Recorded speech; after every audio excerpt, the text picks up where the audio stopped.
It's time to get your champagne wishes and caviar dreams. Welcome inside the Hall of Fame. Now, can you dig that? Boom! Welcome inside the Hall of Fame. I'm Booker T, 6-time world champ, 2-time Hall of Famer. Got my man Brad Gilmore here with me, as always, coming to you from ESPN 975-925. Oh, yes, man. How you feel, man? How you feel, dog? I'm feeling good, BT. I'm feeling good. What about yourself? And I'm feeling real good, man, other than this weather, these mosquitoes, but you know what? But it's all good. It's a good day. It's a good day. I want to thank everybody for stepping inside the Hall of Fame, getting your champagne wishes, caviar dreams. You guys is why we do this, man. You guys make it happen on a weekly basis, because inside the Hall of Fame is all about people. Oh yes, man. But man, I'm getting excited. I'm getting so excited because we are getting closer and closer to Summer of Champions 10. That's reality of wrestling, guys. Summer of Champions 10. 10 times, man. We've done this, just like the Harlem Heat, 10-time tag team champions. I'm excited because Teddy Long's going to be in the house. You know, it's going to be some tag team action going down if Teddy Long is in the house, as well as special guests signing autographs. The Boogeyman. I know if the Boogeyman is going to be in the house, him and I, we may have some kind of an interaction. I don't know what, but something might happen. So I will be prepared for that moment, as well as we got a stacked card, guys. 9300 Emmett F. Lowry Expressway, Walker, Texas, Lawyer Arena. Don't miss out. Don't get shut out if you anywhere in the surrounding area of Texas City on August 10th, guys. Try to come on out and get in the building, and maybe standing room only by that time, because tickets went on sale just last week. And I think we got about 25 tickets left. But I got another surprise. Reality Wrestling, Walker, Texas, Lawyer Arena is under construction. To get more people in the building. So I'm excited about that as well. I mean, we doing all kind of work in that, trying to work on that staging area to give you guys a little bit more of a feel. When you step inside the Walker, Texas Lawyer Arena, it feels theater-like, man. It feels NXT-esque. So, guys, it's going to be an awesome show on August 10th. I can't wait, man, because, like I said, this is the 10th time we've done this, and I'm proud of my crew. I'm so proud of my crew and what we've been able to achieve over this last 20 years, guys. 20 years. This thing started, established back in 2005. I was just talking to Kevin Bernhardt about this, and it was talking about when we first started downtown in the warehouse district. You know, we had like this huge warehouse, 20,000 square feet, and we had like 3 wrestling rings. We had a cage. We had a track. We had a gym, all inside, this facility, man. But we had no air conditioning. Not of a necessity. Only in my office. We had AC. It was like that at the last place. We had AC, it just wasn't good. That place had AC, it just didn't have it in the back area where the gym was. But no, man, and then we moved to that place, which was a pivotal moment for Texas. What we call back then, Pro Wrestling Alliance. Pro Yeah, Wrestling Alliance. Pro Wrestling Alliance. Yeah. 'Cause it was a rough time for the Pro Wrestling Alliance because we had to downsize and go to a much smaller gym. At that time, we didn't know if we was going to last. It was a lot of talks, behind the scenes. Between the wife and I, man, we got to shut this thing down. We're not going to be able to do this thing anymore. We may have to just, do the school and forget about the wrestling promotion. But somehow, Charmel, she convinced me we got to get a bigger building. We got to get our own building. We got to get our own place. And now I look where we have come now with the Walker Texas Lawyer Arena. It's a blessing, man. It's truly a blessing, man. I thank God every day I wake up for that woman and what we created. Yeah, no, it's been awesome to be a part of the ride, especially to see the Summer of Champions become a premier and preeminent event in Texas professional wrestling. I mean, what's great is people travel from all over this great state and even neighboring states to come to the Summer of Champions. Last year, Summer of Champions 9 set an all-time attendance record for pro wrestling at the Humble Civic Center as well for Reality of Wrestling. But what's great is, too, the phone just starts ringing with also wrestlers from around the country who want to try to come down and be a part of the Summer Champions. And again, it's a testament to the and the annual event. And I'm hearing all kinds of other great things might happen. Things might debut. We might see a bunch of new stuff at the Summer of Champions 10. Yeah. You're gonna see some branded events. Some more of with me, man. I'm like Dusty. I'm like Dusty Rhodes. I'm trying to always come up with the next new event that we can put out there for the world to see. And we got one coming for Summer of Champions. So don't miss out. Don't get shut out. You know what? Like I said, we're gonna stuff as many people as we possibly can. Hopefully we can get up to 700, 800 people, 600 to 700 people in the arena once we do the new construction. So I'm pretty excited about this whole thing. Yeah, it's going to be incredible. So limited tickets still available, realitywrestling.com, Summer Champions 10, August the 10th at the Walker Texas Lawyer Arena out there in Texas City, Texas. We do know that the main event is going to be, or one of the big championship matches, I should say, is going to be Edge Stone taking on Gaspar Hernandez. You mentioned that on the last broadcast. I know people are mad at you for perhaps turning your back on Gaspar, and we'll have to see how that all plays out. I'm just saying. What are you talking about? I didn't say anything. What are you talking about? You're just making a face. You're just making a face. I don't know what the face is for. I was just making a face. Yeah, I was making a face. I was making a face because I didn't do anything, man. I didn't do anything. I didn't turn my back on anybody.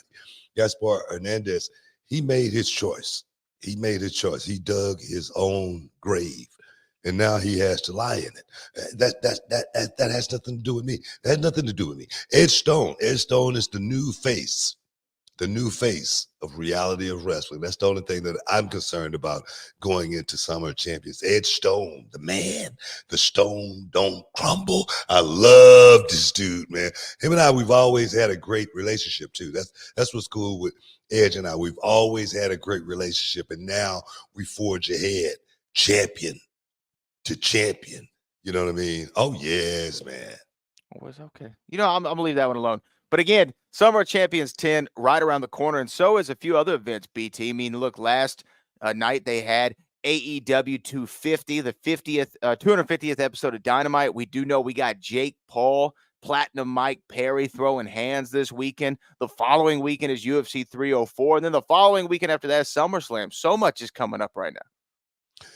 Yeah. 304 is definitely interested. SummerSlam, I'm definitely highly anticipating SummerSlam just because we're going to be on the air covering the event for the first time. It's going to be the first time you and I have covered a premium live event for WWE. Yeah. And now, guys, that's going to be, I just want to let everybody know, make sure you are tuned in to the Hall of Fame for SummerSlam night, because Brad and I, we're going to bring you guys something very, very special. I'm talking about a plethora of guests that will be inside the Hall of Fame on that night, talking about everything. And when I say everything, I mean everything going down at SummerSlam. And you know what? It makes me reminisce a little bit. Goes back to those days. So I'm looking forward to it. Don't miss out. Don't get shut out. SummerSlam, guys, in the Hall of Fame. SummerSlam is around the corner, Book. And you know what? We got Super Chats 2 coming in. So if you have a question or a comment that you want to leave here for Booker T, we will answer your question today. It's Ask Booker Anything today, as well as more talk on SummerSlam coming up and a few other things. You know, one of the things, I think we're coming up against a break, but I do want to say I saw Jinder Mahal is now a free agent Yeah. in the world of pro wrestling. His 90 days are up. You got to work with him a lot over the years, over this last decade, really. He was a Houston guy for a while, came through Reality of Wrestling, went back, became WWE champion, then was in NXT for a minute. Where do you expect to see Jinder turn up? Do you think that this is a guy who is an addition to any television wrestling product? I see Jinder lobbying, man, trying to, perhaps, move towards being all elite. I'm not, he's made some, kind comments towards Tony Khan, which that's a start. That's a start. That's where you want to start, right? As well as, of course, Jinder Mahal can go anywhere in the world and work. I always talk about people, going to Japan, going to Germany, whatnot, Mexico. But ain't nothing like working right here in the States. So if Jinder can get a job here in the States and be able to, stay close to home, I'm sure he would love that a whole lot more than having to get out there on that grind, because that Japan thing, that's a grind, dog. It really is. I don't know. A lot of guys haven't gone to Japan. They ought to just see, what it's like, in the Tokyo Dome and whatnot. But when you get on that bus, start making them trips, brother, you be like, man, I'm homesick. I'm ready to go home right now. Fly my damn self home. Stick around. You're in the Hall of Fame. We'll be back in a minute, y'all. Can you dig it, sucker? And this episode is sponsored by Blue Chew. Guys, let's talk about it. Let's talk about sex. Hey, you remember when you was always ready to go? I'm talking about strapping the rocket on it, man. Going straight to the moon. I'm talking about getting it done. If you want that extra confidence, I got something for you. Listen up.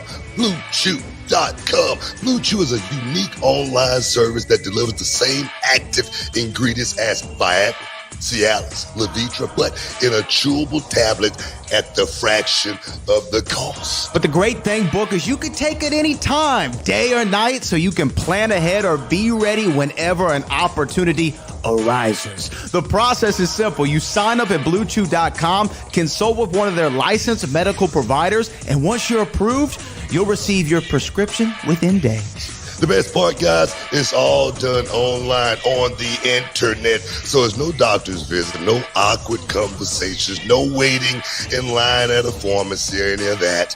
And the thing is, Book, Blue Chew's tablets, they're made right here in the USA and prepared and shipped direct to your door in a discreet package, so no one is the wiser. Let's just get it out there, guys. Blue Chew wants to help you have better sex. Discover your options at BlueChew.com. It's like this. Chew it and do it.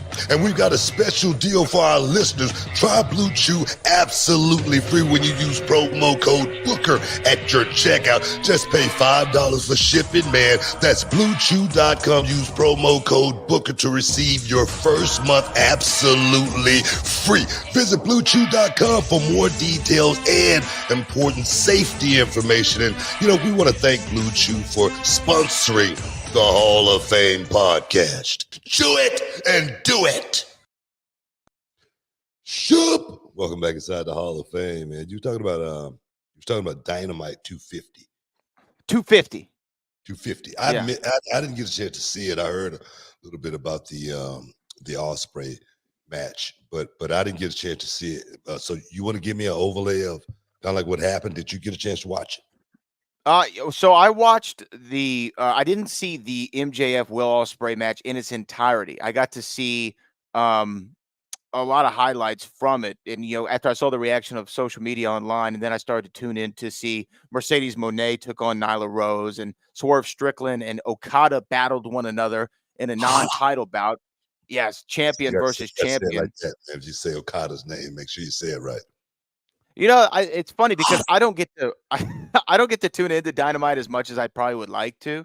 But one of the things that was funny to me is when I was like, wait a minute, what champion is Okada? And they're like, oh, he's the Continental champion. I'm like, okay. And what is Will Ospreay? Well, he's the international champion. And then what is Swerve? Swerve's AEW champion. I'm like, man, there are a lot of title belts to keep up with. You know what I mean? And and this is not just a criticism of AEW. This is a criticism I have of pro wrestling as a whole, WWE included. Sometimes I feel like there's so many titles, it's hard to keep track. Now, I'd say in AEW, there are like 3 sets of trios titles, so maybe a little overkill. But anyway, this show, I think overall, I like titles, man. I like having a lot of titles. I'm just saying. You like a lot of titles? Well, I mean, kinda. Like, what do you like? Okay, for instance, so you're saying everybody on the show, just give them a belt. Everybody gets a title. No. I'm not saying that at all. But I do think it should be, just say, for instance, the heavyweight championship. Yes. Of course, the television champion, and then there's going to be one more. Of course, the ladies have been lacking as far as having one separate belt that that belt that gives the people that feeling that, well, man, they're getting ready to get the rocket put on them. You know what I mean? So I do like having that one extra title in there, which let people see that this is a guy, he's not the Intercontinental champion like that. He's not the heavyweight champion or anything like that, but he's on the radar. He's in the mix, So yeah, I do like that. Well, okay, but look, think about this. So in AEW for the men, just singles wise, there's the AEW World Title, there's the TNT Championship, there's the International Championship, there's the Continental Championship, and they officially recognize the FTW Championship. So that's 5 singles titles just for the men in AEW. And then you got that's quite an excess. Yeah, but hold on, now I'm not done, because on that same show you could also see the Ring of Honor World Title, the Ring of Honor World Television Championship, and the Ring of Honor Pure Championship. That's 8 singles men's titles. The thing is, the Ring of Honor brand should not even be on AEW TV. That's just my opinion. See it a lot. I get it. Hey, I get it. That like I just said, that's my opinion.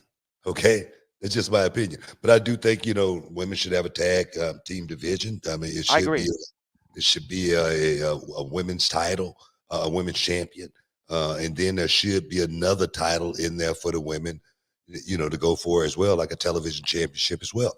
Do you agree with me on that? I don't mind that. I don't mind there being a women's main, secondary, and tag. I think that's great. That's what I'm talking about. I mean, I like that. Overkill is too much. Overkill is too much. It has, I mean, the guys on the roster really have no reason to really think about trying to move up if everybody's got a title.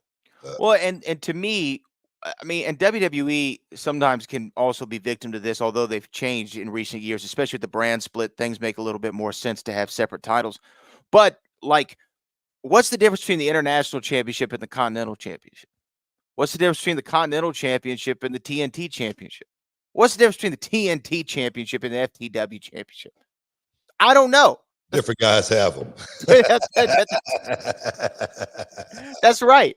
Because at one time, like, WWE was title happy too. They had a cruiserweight title, a U.S. title, an intercontinental title, there was a lot. The 24/7 title at one point, there was too many. Yeah. Now cruiserweight titles out, 24/7 titles out. I just, too many titles, not enough champions is what I mean? Like, they have to mean something. They have to mean something. Yeah. What I always liked is where there's like a slight difference, like the television championship. You got to defend it on television. That makes sense, right? That's a good stipulation for a title. Television championship. Now we have the internet champion as well, right? Digital media champion is the TNA. That's TNA, right? Yeah. Yeah, and TNA. Which that right there is kind of stupid. Wait, that's your boy. So I'm just saying, that title right there should be thrown out the window. Why? Digital media championship. Come on, bro. Come on now. That's just taking it a little too far. That's something that an indie company would do, right? Well, and I say that because we did that once upon a time. No. We had an internet title because we were on the internet. Yeah, I know it. And then when we got on television, it changed to the television. Exactly my point. That's exactly my point. That's an indie-like type thing, right? Yeah. So So I think they should pull that one. Yeah, the digital media championship does kind of suck. Yeah, as like a name. They No, could come up with a better name than for it, I think. the internet title, the internet champion. Internet championship isn't bad. Sounds a whole lot Digital better. media. I don't even know what that means. Yeah, social media champion. The social media champion. Oh man, well we would have a lot of contenders for that title. But AEW 250 overall I thought was a good show, and it was headlined again by really that Ospreay MJF match. MJF been a little bit quiet since coming back, in my opinion. Like I haven't seen his name a whole lot thrown out there, a lot of angles, but for him and Ospreay went 59 minutes and 58 seconds, I believe, or something like that, Yeah. on television. You don't see that too often. I don't know. I'm not a big watcher of AEW. I mean, I can confess to that. But I could be wrong, but it doesn't seem like to have that same buzz that it had, when it first, came on the scene. Especially now since the intertwining of, ROH. It doesn't seem like ROH has helped that company at all. Like you say, you do see the cross branding between the two, because I was just watching it last week, and Shane Taylor was on there with his guys, right? And they beat some guys. I can't remember who they beat. I don't know if the guys are AEW guys or ROH guys, but they beat them. But there again, I don't follow it enough to know, what was the story there. I know that was Shane Taylor, just because he came through reality wrestling. Other than that, I don't know a whole lot about what's going on with AEW. Our Broadway on television these days. I don't know if it was Broadway or was there. No, MJF won. MJF won. Yeah. Okay. I don't know. I could be wrong, but I just don't think people are interested in watching people wrestle for an hour on television these days. I could be wrong on that. You're wrong in only this perspective. Okay. I think the general people, the general wrestling viewing audience, someone like me, right? No, that is not something that I would look forward to on a wrestling television show. I want to see more angles and stories and matches that keep my attention and not going an hour. But for AEW's fans, their core fan base who are into we talked about it before, the 5-star matches, like there's difference. There are wrestling fans, and then there's WWE fans. I'm not talking about the AEW fans. Okay, yeah, then you're right. Talking about the core general audience that's, flipping through the channels.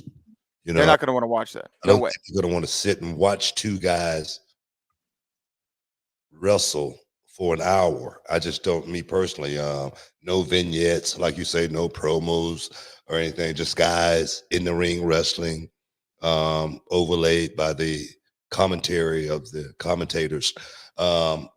Me personally, that is not that entertaining to me. Was it a good match? Probably was. Was it, entertaining to that core audience? It probably was. But I'm not talking about that. I'm talking about growing the base. I'm talking about, growing the audience and making this thing a whole lot bigger than just, watching the show on a regular basis. So me personally, I don't know who wins. I don't see who wins in a situation like that. Yeah, I mean, well, we'll see what the ratings bear. If the ratings are up for it, then we know that we're on the wrong side of this. If the ratings are down for it, we're no on the right side of it. It's just going to have to wait till the AEW 250 rating. Wait a minute. What do you think the rating is going to be? I think because of the 250, it being the 250th episode, and there was some promotion behind it, and you have 2 title matches and a big main event, I would expect the number to be up. Tell me this, Brad. What the hell does 250 mean? It's just one of those anniversary shows. It's exactly what's the big milestone in 250 shows? What's the milestone there? Well, what's the milestone in any anniversary? Like when UFC does 300, it's like, hey, we did 300 of these things. 300. 300 is a hell of a number. 250 is not. It's only 50 less. You got to. I mean, why? That's 25% of 1,000. You did 100. Okay. If that's just the name of the show, I get it. All right, I get it. But me personally, I don't think the appeal of we've had 250 shows going to make that many more people want to watch the show because we've had 250 shows. That makes no Well, sense. I'm saying it was promoted as an anniversary show kind of thing. Okay. Oh, all right. I get And it. he had 2 title matches and a big main event, champion versus champion. I expect it to go up. I expect the rating to be up a little bit. Okay. Well, I could be wrong. I could be see. completely wrong. All right. Okay. All right. I'm just.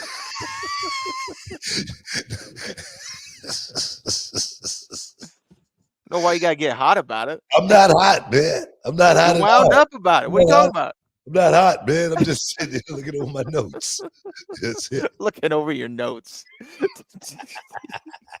What's on your notes?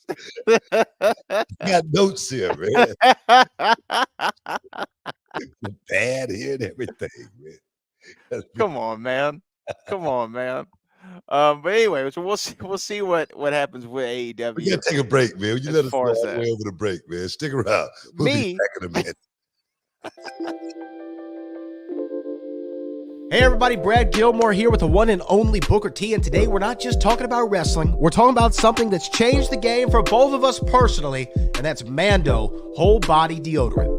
Yeah, that's right, Brad. You know, the most valuable thing in the world could be that #1 draft pick or home field advantage throughout the playoffs. But you know what? Second time. Absolutely, Book. And let me tell you, managing body odor, that used to eat up a lot of time. Always worrying about it, especially around midday, but not anymore since we started using Mando.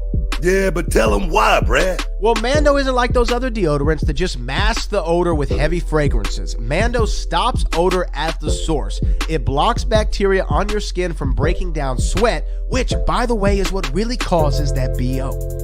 And it's clinically proven to control that odor for up to 72 hours. Now that's long lasting, man. It really frees up so much time since switching to Mando. I've even perfected my half-court shot, believe it or not. Man, that's awesome. And let me add, I've been using Mando everywhere. Pits, grundles, and even those stinky crevices. We all got his aluminum-free, cruelty-free, dye-free, and vegan. Designed by a doctor who knew what was up about body odor, man. And for our listeners, we got something special. New customers can get $5 off the Mando starter pack. That's over 40% off. Just use our code BOOKER at shopmando.com. That's shopmando.com. Use shopmando.com. Check out their starter pack. Brad and I would not steer you wrong. With Mando, you're really taking care of your body odor anywhere and everywhere. Give it a try and let us know what you think. All right, now back to wrestling. But remember, control your body odor anywhere, anytime with Mando, and save big with the promo code Booker at shopmando.com. What up, y'all? We back inside the Hall of Fame with my man Brad Gilmore.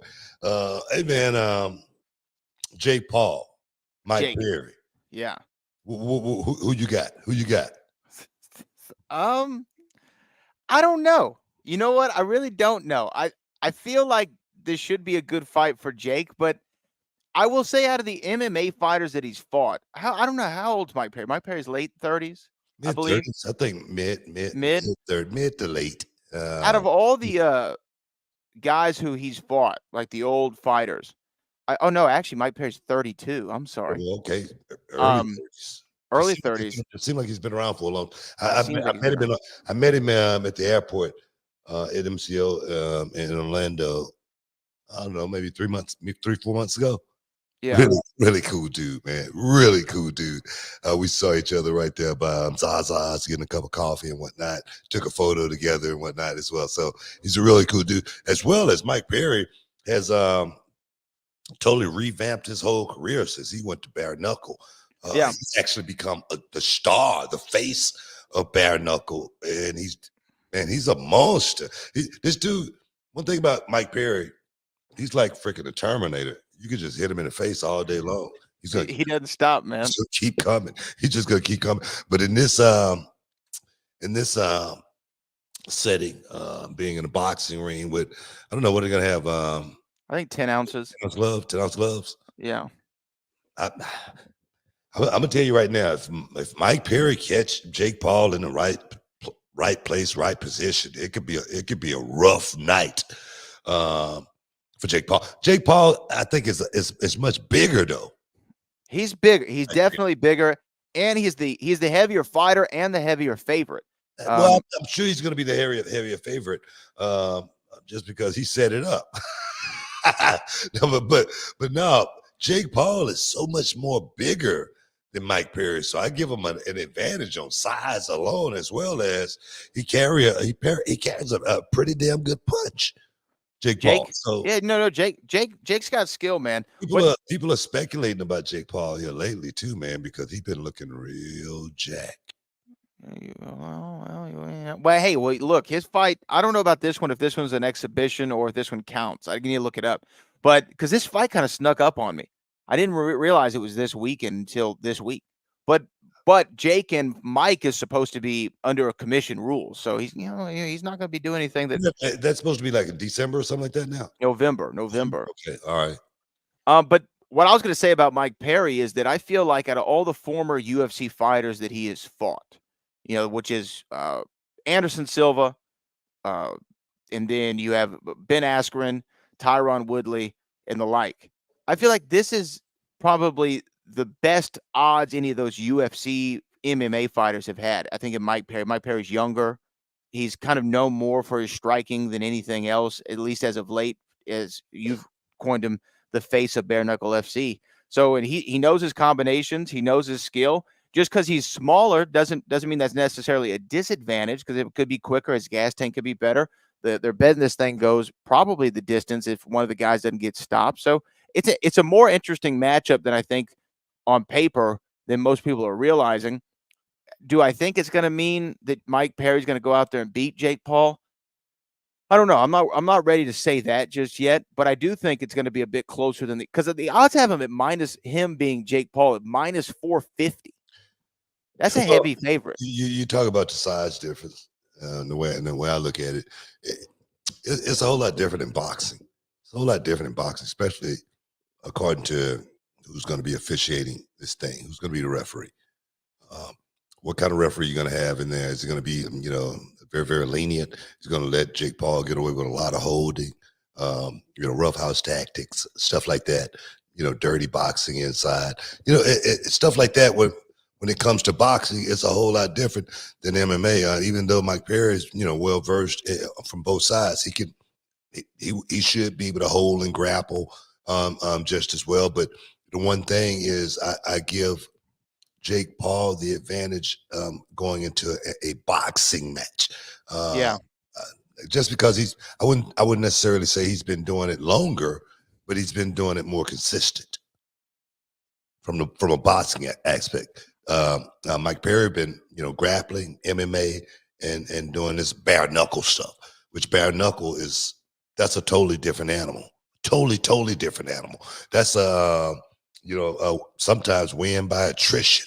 You fighting against yourself sometimes. You might break your own hand hitting someone in that sport right there. It's a dangerous sport, which lets me which makes me more impressed with what Mike Perry is doing in the bare knuckle, because it's not a sport for everybody. No, and I think if these roles were reversed and Jake Paul was stepping inside of a bare knuckle FC fight, it's different. Whew, man, does that switch the dynamics? Now, you know what? So you're picking Jake Paul? Final prediction? Well, I'm picking Jake Paul. Mike Perry's coming in. Well, he's normally weighing around like 170. He's normally fighting like at 170. I feel like if Mike Perry, just say for instance, tried to bulk up and come in at 190, 195, that's going to hurt him more than it's going to help him. But still, I feel like being at 170 against Jake Paul, that's not going to help him either. So it's the lesser of two evils. What do you do in this type of situation? Yeah, absolutely. So we'll have to find out. It's going to be this weekend. Now, Book, we do have several super chats who have found their way into our stream today, so I want to make sure that we get to them all. If you have a, definitely want to thank them too, man. We want to thank them for stepping inside the Hall of Fame. Get your champagne wishes and caviar dreams, baby. Oh, you switched it up to baby. So if you have a super chat that you want to get into with us, make sure you go ahead and super chat that in before the end of the show so we can answer it. Our first one comes from John JID 999, who said, "Book, what are some tips for saving money on the road. I know there's the Mick Foley school of thought, which is find a fan and find a couch, right? 1 star, the Howard Johnson Motel. Man, great question, but it's a really hard question for me to answer, just because ever since I've been in the business, everything has always been paid for. My hotels, my rental cars, and stuff like that. When you're a star, man, they take care of you. That's just the way it is. I can't remember the last time I spent money on the road out of my own pocket, just because the company always took care of me. But is there any, like, when you were traveling on WCW and it's like, hey, they might have taken care of your car and your hotel, but what are some ways you can save money? Like, do you go through is the fast food restaurants where you go through? Do you try to get 10 guys in a car so you can split the gas? Know what, man, I wasn't one of those guys that was trying to eat fast food. I wanted to make sure I ate good when I was on the road. I wanted to try to eat a good steak if I possibly could. If I didn't have, have something like that available for me, I eat a burger or something like that. But I wouldn't like staying at fancy hotels or anything like that. Also, when I was in WCW, I mean, me and Nick Patrick, we'd be rolling. We stop at a Red Roof and get some sleep, and because we knew we was going to be moving on the next day, it wasn't about trying to splurge from that perspective or anything like that. But I said it a long time ago. When I start making some money, I'm gonna eat what the hell ever I want, whenever I want it. I'm serious. I'm talking about steak, lobster, shrimp. I used to want for that kind of stuff when I was a kid. So when I started making money, I just say, bro, hey, get what you want to eat, bro. Get what you want to eat. Stay where you want to stay at. But you definitely want to watch your money out there. Want to watch your money. Save it, man. My aunt always told me, save your money, Junior. Save your money. Sometimes it's hard, though, man. Sometimes you got to splurge a little bit. Loso Dolo says, who's in your current Fave 5 list? Nah, man, current Fave 5. Probably right now, be somebody like Ethan Page. I'm loving I love that right there, man. As well as probably Lexus King, the king of all television. Let's say, as well as Javon Evans. Javon Evans definitely doing some really, really good work. The young OG, Trick Williams, my boy Trick Williams. Definitely, I'm looking forward to him getting back in the saddle, and there's none better. There's none better than the one and only, the prodigy, Roxanne Perez. She's the best in the business right now. She's definitely taken her game to another level. And if you haven't, if you don't know about Roxanne Perez, you've been living under a rock. Check out on NXT every Tuesday. And when I say every, I mean every Tuesday night on NXT. Well, there you go. All right. Do we have time for another one, or do we have to go? Or are we against a break? We got to take a break, man. We got about 15 seconds. But guys, stick around. You are inside the Hall of Fame. We'll be back in a momento, man. Can you dig it, sucker? All right, everyone, it's Booker T and Brad Gilmore here, and we've got something exciting for all you sports, comedy, music, and theater fans out there. We're talking about Game Time, the fastest, easiest way to get your hands on tickets to your favorite events. That's right, Book. We love all those spontaneous, unforgettable moments, and Game Time is here to make them happen. Whether it's a last-minute decision to see a game or a sudden urge to catch a live show, Game Time has got you covered, giving fans access to tickets even at the last minute in over 60 cities across the United States and Canada. Hey guys, this ain't about getting in. This is about getting the best seats in the house. With Game Time, you can see images of your seat before you buy it. So no surprises there, guys. You can score tickets swiftly. Skip the line, guys. Just dive straight into the moment. Absolutely. And listen to this. Game Time guarantees the best prices. Find tickets in the same section and row for less elsewhere. Game Time will give you a credit of 110% of the difference. So there's no reason to wait, bro. So whether it's the thrill of the game, the laughter of the comedy, the rhythm of the music, or the drama of the theater, guys, don't let the opportunity skip by. Choose Game Time. Grab your tickets and just enjoy the moment. Live should be spontaneous books, so guys, don't miss out. Check out Game Time now on their app or at gametime.co. That's gametime.co. Take the guesswork out of buying tickets with Game Time. Just download the Game Time app, create an account, and use the code BOOKER for $20 off your first purchase. Terms apply.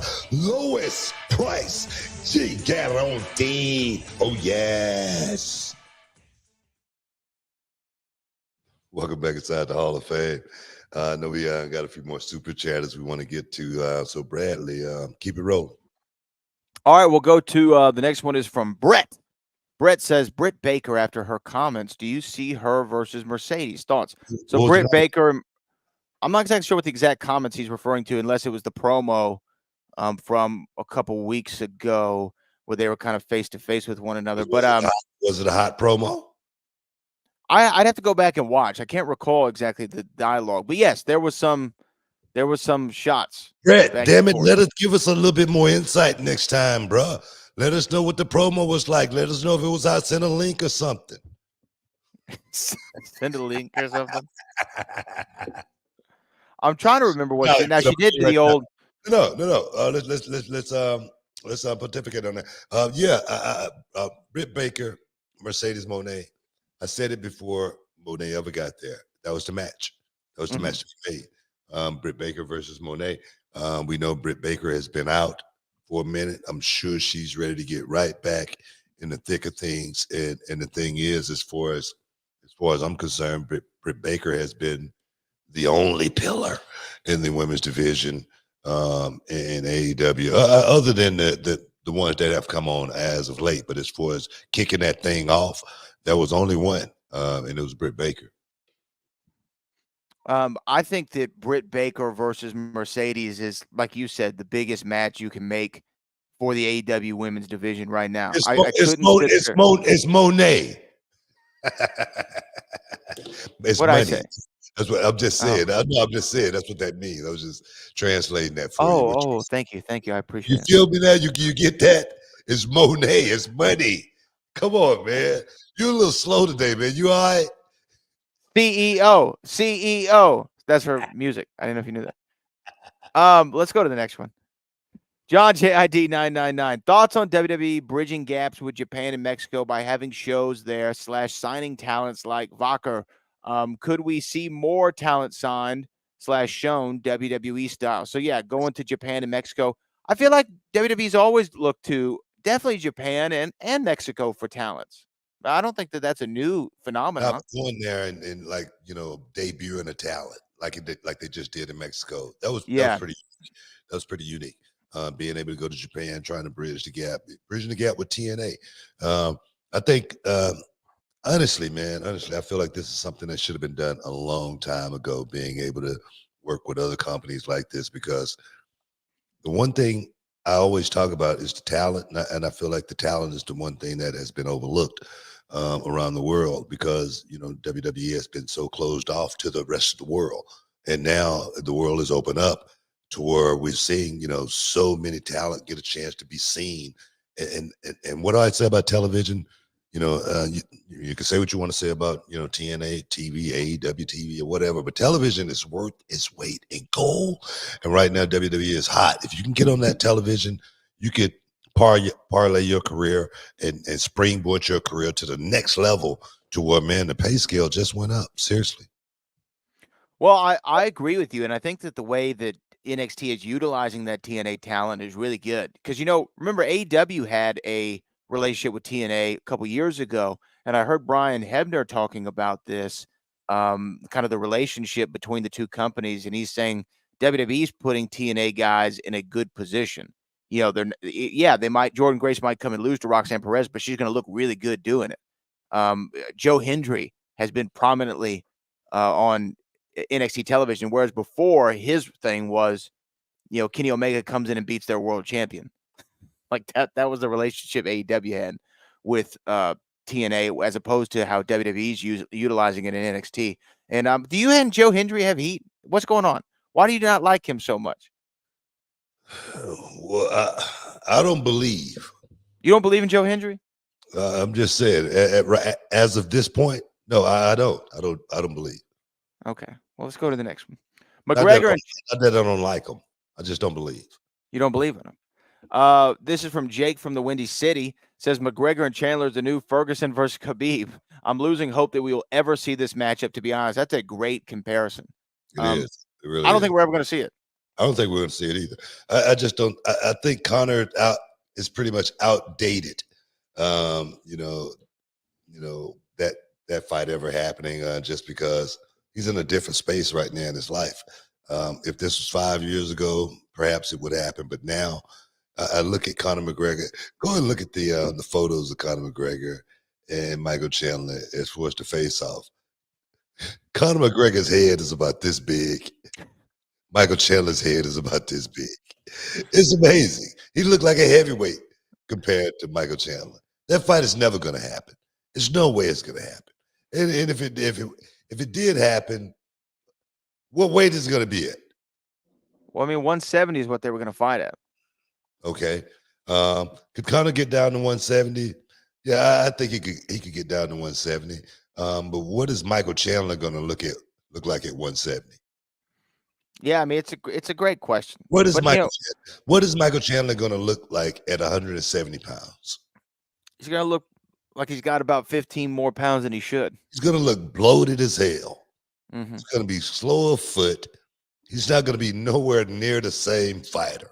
He's going to be fat at 170. I'm serious. At 170 pounds. So that fight literally, I had to make sure I said that right, makes zero sense. It really does. We'll see what happens. I don't think that we see it, though. I mean, I really don't think that Conor and Michael Chandler ever happens. It's just a feeling. I know we got a couple more here before we have to wrap up today. This comes from Virgil Dawkins. Hey, Book, what are your thoughts on blading? I don't remember you bleeding a lot in matches or many black wrestlers bleeding in general. Is that something you were against? And if so, why? It looked better on the white guys. I knew that's what you were going to say. No, I didn't like blading at all. I bladed once, no, twice. And with Samoa Joe. Mm-hmm. Here in Houston. I don't know if that was a hard way or a blade, though. Can't remember. You would have to tell us. I'm serious. That might have been a hard way, because I don't remember blading. And I remember doing it in Global once with the Blackbirds, Iceman King Parsons, and Action Jackson. Back in the day, I did it once back then. I got a little scar right on my head. It's still there. It's very, very small. And but I'm so glad that wasn't, the way I was looking to make it to the next level. I remember my first trip to Japan. I was staying in this little spot called the Tokyo Inn. And my brother and I, we came outside. We was waiting on a little van to come pick us up. They was going to take us to the gym and get a little workout in. And I remember Sabu was at the same hotel, and he walked out. And he goes, "Hey, man, how you guys doing?" And like, "Hey, man, what's going on? It's Booker T, it's my brother Stevie Ray, whatnot, Sabu." And he goes, "Hey, where you guys going, man? We're going to the gym." He said, "Man, you mind if I go to the gym with you guys?" We're like, "Yeah, man, you can go." And the whole time I was looking at him, and he had scars all over his whole body, literally everywhere. And I was wondering at that day, I was like, damn it, is this what it takes to make it in the business?